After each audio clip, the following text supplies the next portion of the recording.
Мен ағам жақсы адам болмаса да бір-бірімізді жақсы көрдік. Және де кейіннен ода депрессия пайда болды. Бір күні мен мектептегі саяхатта болдым. Өзім қатты қуандым. Бәрі біткен соң менің мұғаліміме қоңырау шалды. Оның көзінде үрей болды. Ол мені бір шетке апарып, сенің ағаң бөлмеде табылды.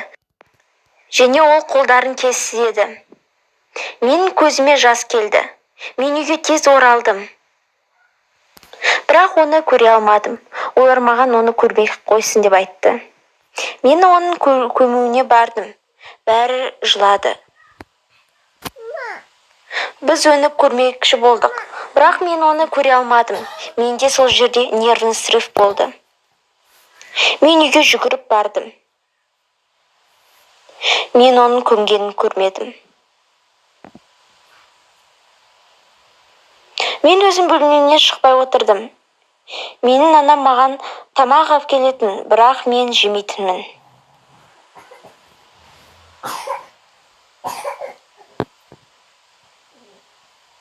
Осы уақытта мен 13 килограмм жоғалттым. Соңында мен өзімнен шыға бастадым. Өйткені ол кетіп қалды. Біз оның бөлмесін жауып кірген жоқпыз. Мен мектепте 3 ай болмадым.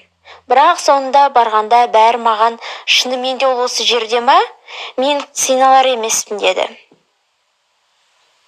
Мен психологқа бардым. Өйткені мен дәрігерім маған айтты. Мен анам маған бәрін істеді, және бұдан менің сіңілім жеңді. Бір күні менің анам бір адаммен сөйлесіп отырды. Сол кезде ол мақұл, мен осы жерде жабамын деді. Мен ағамның бөлмесін олар жапқысы келді.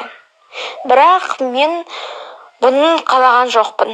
Мен анама жоқ дегенде ол біз бәрібір істейміз деді. Бұның бәрін істемей тұрып, мен ағамның заттарын алдым. Ең бастысы оның хоккейде қатысқан кубогы болды. Мен ағам хоккейді жақсы көрді. Мен оны көмген жерге барып, онымен сөйлесетінмін.